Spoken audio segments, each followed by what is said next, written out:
Sir, ನಿಮ್ಮ ಬುಲ್ಡೋಜರು ಕೇವಲ ಉತ್ತರ ಪ್ರದೇಶದಲ್ಲಿ ಮಾತ್ರ ವರ್ಕ್ ಆಗೋದಾ? ಹರಿಯಾಣದಲ್ಲಿ, ದೆಹಲಿಯಲ್ಲಿ ವರ್ಕ್ ಆಗೋದಿಲ್ವಾ?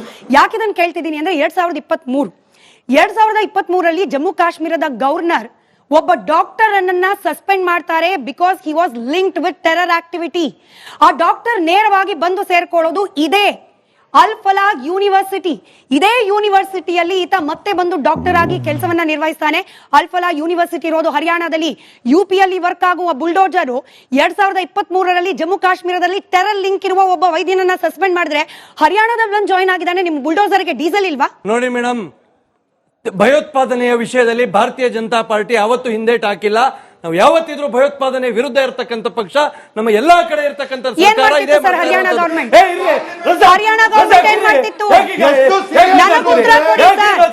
ಸ್ಮಿತಾ, 2014ರಿಂದ 2025 ಇವತ್ತಿನವರೆಗೆ ನೀವು 21 ವರ್ಷಗಳ ಇತಿಹಾಸ ತೆಗೆದುಕೊಳ್ಳಿ. 2004 to 2014 10 ವರ್ಷಗಳಲ್ಲಿ ದೇಶದಲ್ಲಿ 27 ಮೇಜರ್ ಟೆರರಿಸ್ಟ್ ಅಟ್ಯಾಕ್ ಆಗಿದೆ. 2004ರಿಂದ 2008 ಭವ್ಯ ಹೇಳ್ತಾ ಇದ್ರು, ಈ 4 ವರ್ಷದಲ್ಲಿ ಸುಮಾರು 8 ಅಟ್ಯಾಕ್ಗಳಾಗಿದೆ. 8 ಅಟ್ಯಾಕ್ ನಿಮ್ಗೆ ಓದಿ ಹೇಳ್ತೀನಿ. ಡಿಮಾಪುರಲ್ಲಿ 30 ಜನ, ಅಯೋಧ್ಯೆಯಲ್ಲಿ 6 ಜನ, ಜೌನ್ಪುರಲ್ಲಿ 13 ಜನ, ದೆಹಲಿಯಲ್ಲಿ 70 ಜನ, IIT ಬೆಂಗಳೂರು, ಅಹಮದಾಬಾದ್, ವಾರಣಾಸಿ, ಮುಂಬೈ, ಈ ರೀತಿ ನಿಮಗೆ ಕೇವಲ 4 ವರ್ಷಗಳಲ್ಲಿ 2004 to 2008 before the home minister resign ನಮ್ಮ ದೇಶದಲ್ಲಿ ಸುಮಾರು 7-8 ಮೇಜರ್ ಅಟ್ಯಾಕ್ ಅಲ್ಲಿ ಆಗಿದೆ. 500ಕ್ಕಿಂತ ಹೆಚ್ಚು ಭಾರತೀಯರು ಈ ಭಯೋತ್ಪಾದಕರ ಗುಂಡಿಗೆ ಬಲಿಯಾಗಿದ್ದಾರೆ. ಎಲ್ಲೋಗಿದ್ರು ಕಾಂಗ್ರೆಸ್ನವರು? ಇವರು ಇದೇ ಹೋಮ್ ಮಿನಿಸ್ಟರು ಮೇಣದ ಬಟ್ಟಿ ಇಟ್ಕೊಂಡು ತಿರುಗ್ತಾ ಇದ್ರು, ಕಂಡೋಲೆನ್ಸ್ ಮಾರ್ಚ್ ಮಾಡ್ತಾ ಇದ್ರು. ನಾಚಿಕೆ ಆಗ್ಬೇಕು ಕಾಂಗ್ರೆಸ್ ಪಾರ್ಟಿಗೆ.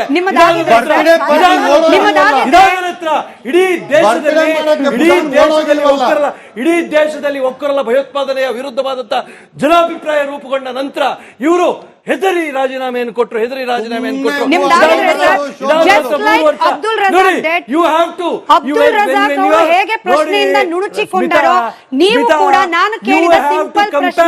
You have to compare between the two. No, I don't want to compare. ನನಗೆ ಕಂಪೇರ್ ಮಾಡೋ ಗೀಳಿಲ್ಲ. ನನಗೆ ಕಂಪೇರ್ ಮಾಡೋ ನನಗೆ ಕಂಪೇರ್ ಮಾಡೋ ಗೀಳಿಲ್ಲ. ನನಗೆ ಫ್ಯಾಕ್ಟ್ಸ್ ಬೇಕು ಸರ್. ನಾನು ಕೇಳಿದ ಸಿಂಪಲ್ ಪ್ರಶ್ನೆ. Now why are you running? ನಾನು ಕೇಳ್ತಿರೋ ಸಿಂಪಲ್. ನನಗೆ ಇದಕ್ಕೆ ಉತ್ತರ ಕೊಡಿ ಸರ್. ನನಗೆ ಇದಕ್ಕೆ ಉತ್ತರ ಕೊಡಿ. ಜಮ್ಮು ಕಾಶ್ಮೀರದ ಗವರ್ನರ್ ಕಿತ್ ಹಾಕಿದ ಒಬ್ಬ ಶಂಕಿತ ಭಯೋತ್ಪಾದಕನನ್ನ ಹರಿಯಾಣ ಸರ್ಕಾರ ಹೇಗೆ 2 ವರ್ಷಗಳ ಕಾಲ ಸಹಿಸಿಕೊಳ್ತು? ಈಗ ಒಂದು ನಿಮಿಷ. 2900 ಕಿಲೋ ಅಮೋನಿಯಂ ನೈಟ್ರೇಟ್ ಇದೆಲ್ಲ ಸಿಕ್ಕಿದೆ. ಇದಕ್ಕಿಂತ ಮುಂಚೆ ಈ 11 ವರ್ಷಗಳಲ್ಲಿ ಪ್ರಾಬಬಲ್ ಟೆರರಿಸ್ಟ್ ಅಟ್ಯಾಕ್ಗಳು ಅನೇಕ ಇವತ್ತು ತಡೆ ಹಿಡಿದಿದೆ ಅಂತ ಆದ್ರೆ ಅದು ಭಾರತೀಯ ಜನತಾ ಪಾರ್ಟಿಯ ಸರ್ಕಾರ ತಡೆ ಆಯ್ತಾ? I will tell you one thing. ಈ 2004 to 2014 ಆದಂತಹ 1000ಕ್ಕಿಂತ ಹೆಚ್ಚು ಜನರು ತೀರ್ಕೊಂಡಂತಹ ಅಷ್ಟು ಟೆರರಿಸ್ಟ್ ಅಟ್ಯಾಕ್ ಆದಂತಹ ಸಂದರ್ಭದಲ್ಲಿ ಕಾಂಗ್ರೆಸ್ ಗವರ್ನಮೆಂಟ್ ಒಂದೇ ಒಂದು ಮಿಲಿಟರಿ ಆಕ್ಷನ್ ಮಾಡಿರಲಿಲ್ಲ. ನಮ್ಮ ದೇಶದಲ್ಲಿ ಒಂದೇ ಒಂದು ಮಿಲಿಟರಿ ಆಕ್ಷನ್ ಮಾಡಲಿಕ್ಕೆ ಯೋಗ್ಯತೆ ಇಲ್ದಿರ್ತಕ್ಕಂಥ ಕಾಂಗ್ರೆಸ್ ಸರ್ಕಾರ ಇತ್ತು. ನಮ್ಮ ಸರ್ಕಾರ ಬಂತು 2014 ನಂತರ ಈ ದೇಶದ ಮೇಲೆ 3 ಮೇಜರ್ ಟೆರರಿಸ್ಟ್ ಅಟ್ಯಾಕ್ ಆಯಿತು. 3ಕ್ಕೂ ಕೂಡ ನಾವು ಮಿಲಿಟರಿ ಆಕ್ಷನ್ ಅನ್ನು ಕೊಟ್ಟಿದ್ದೇವೆ. ಏನ್ ಕೇಳಿದ್ರು ಕಾಂಗ್ರೆಸ್? ಮಾತಾಡ್ಬೇಡಿ. ಏನ್ ಹೇಳಿದ್ರು ಕಾಂಗ್ರೆಸ್? ಸರ್ಜಿಕಲ್ ಸ್ಟ್ರೈಕ್ ಮಾಡಿದಾಗ ನಮಗೆ ಪುರಾವೆ ಕೊಡಿ ಅಂತ ಕೇಳಿ ನಾಚಿಕೆ ಆಗುದಿಲ್ವಾ ಕಾಂಗ್ರೆಸ್ ಪಾರ್ಟಿಗೆ? ನಾಚಿಕೆ ಆಗುದಿಲ್ವಾ ಕಾಂಗ್ರೆಸ್ ಪಾರ್ಟಿಗೆ? ಭಾರತೀಯ ಜನತಾ ಪಾರ್ಟಿಯ ಸರ್ಕಾರ ಕಾಂಗ್ರೆಸ್ ಹಾಗೆ ಇಸ್ಲಾಮಿಕ್ ಅವರ ಓಟಿಗೋಸ್ಕರ ಅವರ ಇದಕ್ಕೋಸ್ಕರ ಹೆದರುವಂತ ಪಕ್ಷ ಅಲ್ಲ. ನಾವು ಎದೆ ತಟ್ಟಿ ನಾವು ಧೈರ್ಯದಿಂದ ಹೇಳ್ತೇವೆ, we are against terrorism. We are not a party like Congress. ದೆಹಲಿಯ ಬ್ಲಾಸ್ಟ್ ನಲ್ಲಿ ಪ್ರಾಣವನ್ನ ಕಳೆದುಕೊಂಡ 12 ಜನರ ಪ್ರಾಣವನ್ನ ಉಳಿಸುವ ಅವಕಾಶ ನಿಮ್ಮ ಬಿಜೆಪಿ ಸರ್ಕಾರಕ್ಕಿತ್ತು. 2 ವರ್ಷಗಳ ಹಿಂದೆ ಶಂಕಿತ ಭಯೋತ್ಪಾದಕ ಹರಿಯಾಣದ ಅಲ್ ಫಲಾಹ್ ಯೂನಿವರ್ಸಿಟಿಗೆ ಬಂದಾಗ್ಲೇನೆ ನಿಮ್ಮ ಇಂಟರ್ನಲ್ ಸೋರ್ಸಸ್, ನಿಮ್ಮ ತನಿಖಾ ಸಂಸ್ಥೆಗಳು, ನಿಮ್ಮ ಕೇಂದ್ರ ಹಾಗೆ ರಾಜ್ಯ ಸರ್ಕಾರ ಎಚ್ಚೆತ್ತುಕೊಂಡಿದ್ರೆ ಇವತ್ತು ದೆಹಲಿಯಲ್ಲಿ 12 ಜನ ಸಾಯ್ತಾ ಇರಲಿಲ್ಲ. ಹೇಳ್ತಾ ಇದ್ದೇನೆ, ಈ ದೇಶದಲ್ಲಿ ಇಸ್ಲಾಮಿಕ್ ಭಯೋತ್ಪಾದನೆ ಅನ್ನುವಂಥದ್ದು ಇವತ್ತು ನಿನ್ನೆ ಹುಟ್ಟುಕೊಂಡಂತದ್ದಲ್ಲ. ಸಾವಿರಾರು ವರ್ಷಗಳಿಂದ ಇಸ್ಲಾಮಿಕ್ ಭಯೋತ್ಪಾದನೆ ಇದೆ ಈ ದೇಶದಲ್ಲಿ. ಇಸ್ಲಾಮಿಕ್ ನೋಡಿ, ಬೊಂಬೈಯಲ್ಲಿ ದಾವೂದ್ ಇಬ್ರಾಹಿಂ ಬಾಂಬ್ ಬ್ಲಾಸ್ಟ್ ಮಾಡಿದ ನಂತರ ಈ ದೇಶ ಬಿಟ್ಟು ಓಡೋದ. ಅವನಿಗೆ ಆಗ ಸರ್ಕಾರ ಇದ್ದಿದ್ದು ಕಾಂಗ್ರೆಸ್ ಇದ್ದು, ಸೈಯದ್ ಸಲಾವುದ್ದೀನ್ ಓಡೋದ್ರು, ಆಗ ಪಕ್ಷ ಆಗ ಕಾಂಗ್ರೆಸ್ ಸರ್ಕಾರ ಇತ್ತು. ಟೈಗರ್ ಮೆಮನ್ ಇದ್ದ, ಸುನೀಲ್ ಜೋಶಿ ಯಾರು,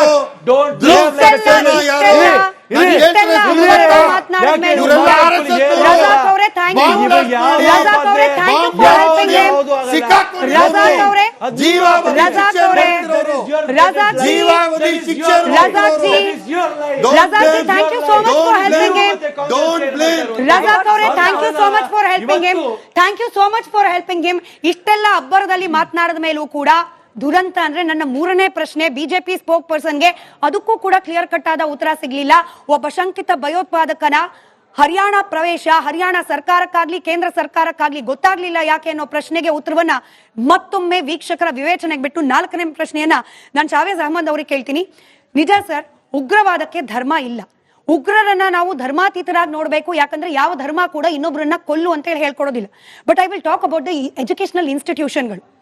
ದುರಂತ ನೋಡಿ, ನಮ್ಮ ಪುಟ್ಟ ಪುಟ್ಟ ಮಕ್ಕಳು ಕಲಿಯೋ ಶಾಲೆಯಲ್ಲಿನ ಟೆಕ್ಸ್ಟ್ ಬುಕ್ಗಳ ಬಗ್ಗೆ ಎಷ್ಟೆಲ್ಲ ರಾಜಕೀಯ ಆಗಿ ಹೋಗುತ್ತೆ. ಅವ್ರು ಏನ್ ಕಲಿತಿದ್ದಾರೆ, ಕೇಸರಿ ಕಲಿತಿದ್ದಾರಾ, ಹಸಿರು ಕಲಿತಿದ್ದಾರಾ ಅಂತ ಹೇಳಿ. ಆದ್ರೆ ಯಾಕೆ ಈವರೆಗೂ ಒಂದು ಅಲ್ಫಲಾ ರೀತಿಯ ಅಲ್ಪಸಂಖ್ಯಾತರ ಯೂನಿವರ್ಸಿಟಿಯ ಲ್ಯಾಬೊರೇಟರಿ ಒಳಗೆ ಆಗ್ತಾ ಇರತಕ್ಕಂತ ದೇಶ ವಿದ್ರೋಹಿ ಘಟನೆಗಳನ್ನ ಕಂಡು ಹಿಡಿಬೇಕು. ಆ ಯೂನಿವರ್ಸಿಟಿಗಳ ಒಳಗೆ ಏನ್ ಕಲಿಸಲಾಗ್ತಾ ಇದೆ, ಆ ಯೂನಿವರ್ಸಿಟಿಗಳ ಕಾಂಪೌಂಡ್ ನ ಒಳಗೆ ಏನಾಗ್ತಿದೆ, ಇದನ್ನ ನೋಡ್ಬೇಕು ಅನ್ನೋ ಚರ್ಚೆ ಯಾಕೆ ಆಗೋದಿಲ್ಲ? ಒಂದು ಯೂನಿವರ್ಸಿಟಿಯಲ್ಲಿ ನೀವು ಹೇಳ್ದಂಗೆ ಅದು ಅಲ್ಲಿ ಏನ್ ಚಟುವಟಿಕೆಗಳಾಗ್ತಾ ಇದೆ ಅಂತ ನೋಡ್ಬೇಕಾಗಿರೋದು ಅಲ್ಲಿ ಇರೋ ಲೋಕಲ್ ಇಂಟೆಲಿಜೆನ್ಸ್ ಏಜೆನ್ಸೀಸ್ ಅಥವಾ ಬೇರೆ ಪೊಲೀಸ್ ಸಂಸ್ಥೆ ಅಥವಾ ಅಲ್ಲಿ ಬೇರೆ ನಮ್ಮ NIA ಅಧಿಕಾರಿಗಳು ಅಥವಾ ಬೇರೆ ಯಾವುದೋ ನಮ್ಮ ಗವರ್ಮೆಂಟ್ ಇಂಟೆಲಿಜೆನ್ಸ್ ಇರುತ್ತೆ, ಅವ್ರದ್ದು ಒಂದು ಕೆಲಸ ಇರುತ್ತೆ. ಅಥವಾ ನೋಬಡಿ ವಿಲ್ ಸಸ್ಪೆಕ್ಟ್ ಒಂದು ಯೂನಿವರ್ಸಿಟಿಯಲ್ಲಿ ಈ ತರ ಆಗ್ಬೋದು ಅಂತ. ಹಂಗಾಗ್ಬಿಟ್ಟು ಅದು it's govern out of the site ಅಂತ ನನ್ಗನ್ಸುತ್ತೆ. ಬಟ್ ಮೇ ಬಿ ನೀವು ಹೇಳ್ದಂಗೆ ಈಗ ಬೇರೆ ಈಗ ನೀವು ಈ ತರ ಈ ಯೂನಿವರ್ಸಿಟಿಲಿ ಈ ತರ ಏನ್ ಇದಾಗಿದೆ ಅದನ್ನ ಪ್ರಶ್ನೆ ಮಾಡೋದು ಅದು. ಬಟ್ ನಾನು ಕೇಳ್ತಿರೋದು, ಭವ್ಯ ಅವರಿಗೆ ಇಷ್ಟ ಆಗದೆ ಇರ್ಬೋದು, ರಜಾಕ್ ಅವ್ರಿಗೆ ಇಷ್ಟ ಆಗದೆ ಇರ್ಬೋದು ಸರ್, ಬಟ್ ಜನ ಮಾತನಾಡ್ತಿದ್ದಾರೆ, ಅದಕ್ಕೆ ಉತ್ತರ ಬೇಕು. ನನಗೆ ಇದ್ರಲ್ಲಿ ಪರ್ಸನಲ್ ಇಂಟ್ರೆಸ್ಟ್ ಇಲ್ಲ, ಜನಕ್ಕೆ ಉತ್ತರ ಬೇಕು ಅನ್ನೋ ಕಾರಣಕ್ಕೆ ನಾನು ಕೇಳ್ತಾ ಇದ್ದೀನಿ. ಮದ್ರಸಾ ಒಳಗೆ ಏನು ಕಲಿಸ್ತಿದ್ದಾರೆ ಅನ್ನೋದ್ರ ಬಗ್ಗೆ ಅನೇಕರಿಗೆ ಅನುಮಾನ ಇದೆ. ಈ ಅಲ್ಫಲಾ ರೀತಿಯ ಯೂನಿವರ್ಸಿಟಿಯ ಒಳಗಡೆ ಲ್ಯಾಬೊರೇಟರಿ ಒಳಗಡೆ ಬಾಂಬ್ಗಳು ತಯಾರಾಗ್ತಾ ಇರೋದ್ರ ಬಗ್ಗೆ ಯಾಕೆ ಯಾರು ಪ್ರಶ್ನೆ ಮಾಡೋದಿಲ್ಲ ಅನ್ನೋದ್ರ ಬಗ್ಗೆ ಅನುಮಾನ ಇದೆ.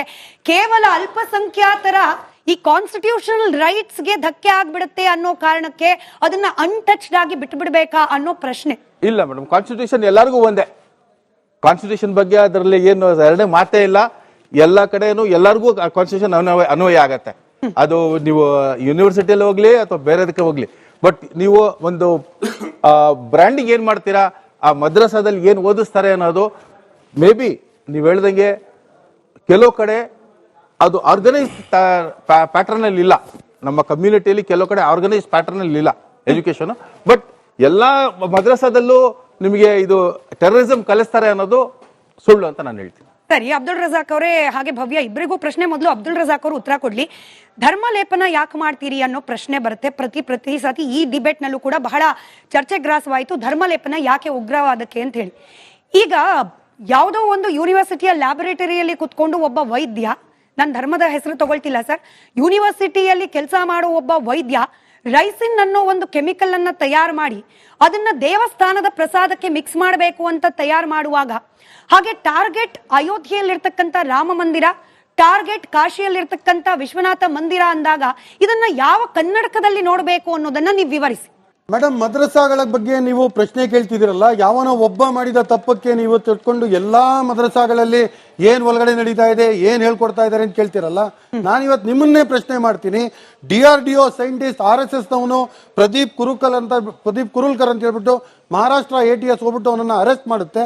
ಗ್ರೇಡ್ B ಸೈಂಟಿಸ್ಟ್ ಅವನು, ಅಂದ್ರೆ ಒಂದು ಉನ್ನತ ಸ್ಥಾನದಲ್ಲಿದ್ದ ಒಬ್ಬ DRDO ಸೈಂಟಿಸ್ಟ್. ಯಾವಳೋ ಒಬ್ಳು ಪಾಕಿಸ್ತಾನ ಮಹಿಳೆ ವಾಟ್ಸ್ಆಪ್ ಅಲ್ಲಿ ತನ್ನ ಬೆತ್ತಲೆ ಮೈಯನ್ನ ತೋರಿಸಿದಕ್ಕೆ ಬ್ರಹ್ಮೋಸ್ ಮಿಸೈಲ್ ಸೀಕ್ರೆಟ್ಸ್ ಅನ್ನ ಎತ್ಬಿಟ್ಟು ಅವಳನ್ನ ಕೊಟ್ಬಿಡ್ತಾನೆ. ಇದು ನೀವು ಪ್ರಶ್ನೆ ಮಾಡಬೇಕು. ಇವಾಗ DRDO ಒಳಗಡೆ ಏನ್ ನಡೀತಾ ಇದೆ ಅದನ್ನ ಹೋಗ್ಬಿಟ್ಟು ನಾವು ನೋಡ್ಬೇಕು. ಇದು ಕೇಳೋ ಮಾತಾ? ಸೇನೆಯಲ್ಲಿದ್ದವರು ಎಷ್ಟೋ ಜನ ಅವರು ಎಸ್ಪಿಯೋನೇಜ್ ಕೇಸಲ್ಲಿ ಸಿಕ್ಕಾಕೊಂಡಿಲ್ವಾ?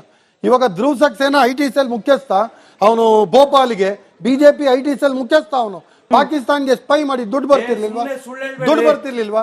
ರಜಾಕ್, ನಾನು ಹೇಳೋ ಯಾಕೆ ಮಾತಲ್ಲಿ ಸುಳ್ಳು ಯಾವ್ದಾದ್ರು ಹೇಳ್ತೀರಾ? ಒಂದು ಸತ್ಯ ಮಾತು ಮಾತಾಡಿ. ಸುಳ್ಳಿದ್ರೆ ಸುಳ್ಳು ಹೇಳೋದು ನಿಮ್ ನಿಮಗೆ. ಚಾನೆಲ್ ಅಲ್ಲಿ ಯಾಕೆ ವಾಕ್ಯ ಸುಳ್ಳು ಹೇಳ್ತೀರಿ? ಕೆಲಸ ಮಾಡ್ತೀನಿ. ಯಾಕೆ ಸುಳ್ಳು ಇಲ್ಲಾಂದ್ರೆ ಹೇಳ್ತೀರಿ? ಇವ್ರು ಗುಡುಸ್ಬೇಕು. Totally agree. ಇರಿ, ಇರಿ. ಇಲ್ಲಾಂದ್ರೆ ಇವ್ರು Vikas ಗುಡುಸ್ಬೇಕು.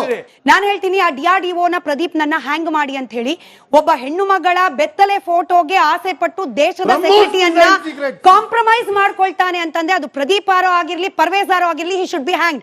But at the same time 72 ಮಂದಿ ಕನ್ಯರಿಗೋಸ್ಕರ ಧರ್ಮದ ಹೆಸರಲ್ಲಿ ಅಫೀಮನ್ನ ಹೊತ್ತಿಸ್ಕೊಂಡು ಅಮಾಯಕರನ್ನ ಕೊಲ್ಲೋರನ್ನ ಏನ್ ಮಾಡ್ಬೇಕು ರಜಾಕ್ ಅವರೇ? ಮೇಡಮ್, ಏನ್ ಜೀವಾವಧಿ ಮಾಡ್ಬೇಕು ರಜಾಕ್ ಶಿಕ್ಷೆ ಅವರೇ? ಕೊಡಿ, ಉತ್ತರ ಕೊಡಿ. ಗಲ್ಲು ಶಿಕ್ಷೆ ಕೊಡಿ, ಯಾವನು ಬೇಡ ಅಂದಿಲ್ಲ. ಕೊಡ್ಬೇಕಲ್ವಾ? ಯಾವನೋ ಒಬ್ಬ ಮಾಡಿದ್ದಕ್ಕೆ, ಕೊಡ್ಬೇಕಲ್ವಾ? ಯಾವನೋ ಒಬ್ಬ ಮಾಡಿದ್ದಕ್ಕೆ ಇಡೀ ಸಮುದಾಯವನ್ನ ಕಡ್ಗರಲ್ಲಿ ನಿಲ್ಸಬೇಡಿ. ಯಾವನೋ ಒಬ್ಬ ಏನೆಲ್ಲ ಮಾಡಿದ್ದಕ್ಕೆ ನಡೆದಿಲ್ಲ? ಇಡೀ DRDO ನ ಏನೆಲ್ಲ ಯಾಕೆ ನಡೆದಿಲ್ಲ? ಮಾಡ್ತಿದ್ದೀರಿ?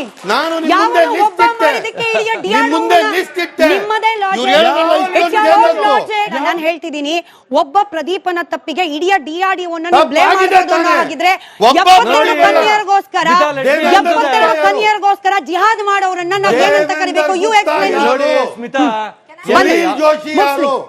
ದೇವೇಂದ್ರ ಗುಪ್ತಾ ಯಾರು ಗೊತ್ತಾ? ಭವೇಶ್ ಪಟೇಲ್ ಯಾರು? ಸುನೀಲ್ ಜೋಶಿ ಯಾರು? ಅಜ್ಮೀರ್ ದರ್ಗಾ ಬ್ಲಾಸ್ಟ್ ಕೇಸಲ್ಲಿ ಸಿಕ್ಕಾಕೊಂಡು ಜೀವಾವಧಿ ಶಿಕ್ಷೆ ನೋಡಿ ಅನುಭವಿಸಿರೋರು. ಇದು ಸುಳ್ಳು, ಬರೀ ಸುಳ್ಳು. ಸುಳ್ಳು ಹೇಳ್ಬಾರ್ದು. ಮುಗ್ಸಿ. ಸುಳ್ಳು ಹೇಳ್ತೀನಿ. ಮುಗ್ಸಿ ಸುಳ್ಳು. ಸರ್. ಯಾರು ದೇವೇಂದ್ರ ಗುಪ್ತಾ, ಸುನೀಲ್ ಜೋಶಿ, ಭವೇಶ್ ಪಟೇಲ್ ಕರೆಕ್ಟ್. ಅಜ್ಮೀರ್ ದರ್ಗಾ ಬ್ಲಾಸ್ಟ್ ಕೇಸಲ್ಲಿ Correct. ಇವತ್ತಿಗೂ ಜೀವಾವಧಿ ಶಿಕ್ಷೆ ಅನುಭವಿಸ್ತಿರೋರು. ಅದ್ರಲ್ಲಿ ಸುನೀಲ್ ಜೋಶಿ ಸತ್ತೋಗ್ಬಿಟ್ಟ, ಇಬ್ರು ಜನ ಇನ್ನ ಜೀವಾವಧಿ ಶಿಕ್ಷೆ. ಸಾಯಿಸಿದ್ರು, ಸತ್ತಿಲ್ಲ. ಸಾಯಿಸಿದ್ರು ಸುನಿಲ್ ಜೋಶಿಯನ್ನ, ಅದು ಸತ್ತಿಲ್ಲ. ಬೇರೆ ವಿಷಯ ಮೇಡಮ್. ಬೇರೆ ಅಲ್ಲ ಸರ್, fact ಅದು ಸಾಯಿಸಿದ್ರು ಏನೋ, ಅವ್ನು ಸತ್ತೋಗ್ಬಿಟ್ಟ. ಆಯ್ತು. ಹಾ.